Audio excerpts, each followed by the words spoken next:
Imagina que você está chegando num lugar onde não conhece nada nem ninguém, apenas com um papelzinho na mão com um endereço rabiscado.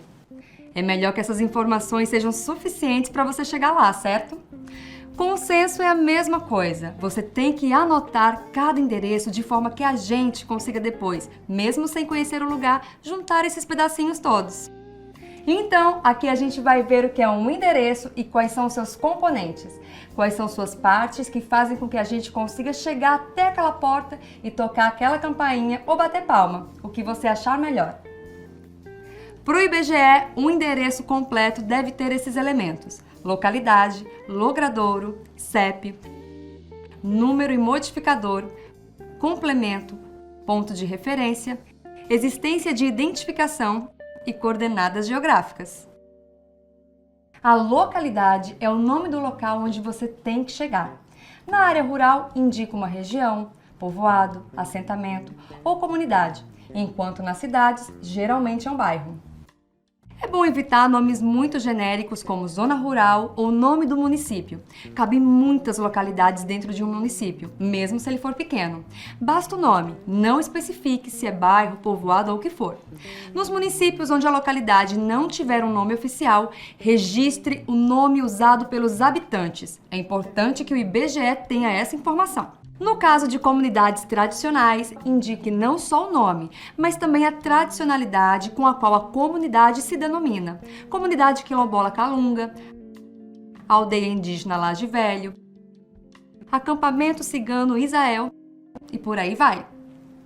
Logradouro é uma via usada livremente para a circulação de pessoas. Tem 3 partes: o tipo, o título, que nem sempre é usado, e o nome mesmo. O tipo é fácil: rua, avenida, travessa, estrada, praça, viela, acesso, rio e outros.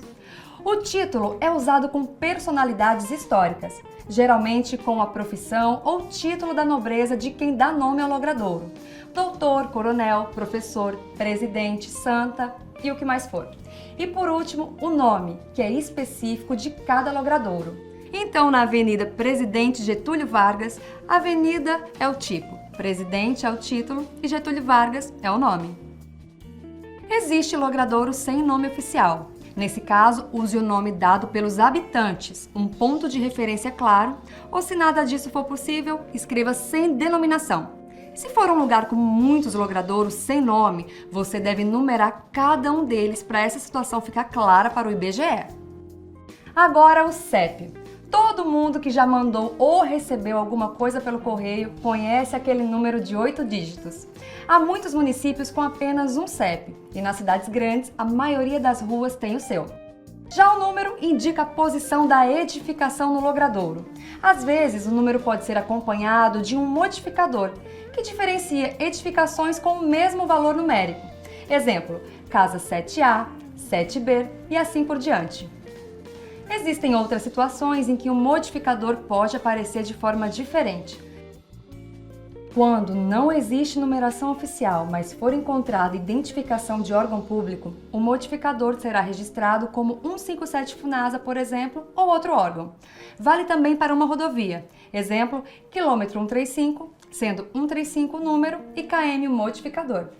O complemento deve se referir à nova informação que será atribuída àquele endereço. E pode ser um elemento como bloco, quadra, fundos ou um valor em números ou letras atribuídas quando necessário, como bloco 1 ou bloco A. Pontos de referência devem ser pontos fixos e estáveis, de fácil visualização, que ajudam a identificar o endereço. Atenção! Muros e portões podem ser pintados, então usar a sua cor como referência geralmente não basta como informação. Você não deve registrar nomes próprios aqui, como ao lado da Casa da Maria, por exemplo, para não violar o sigilo das pessoas. Se o nome oficial for do estabelecimento, Bar do Zico, por exemplo, isso não é um problema. Você deve indicar que existe identificação quando a informação do número estiver em algum lugar que pode ser visto de fora. Se não existir um número rabiscado, pintado ou em uma placa, então não existe identificação. Finalmente, as coordenadas geográficas. Elas serão capturadas pelo seu DMC e você deve estar o mais próximo possível da entrada do endereço. Tenha certeza de que a unidade está dentro do seu setor censitário. E aí, chegamos a algum lugar? Agora a gente nunca mais se perde.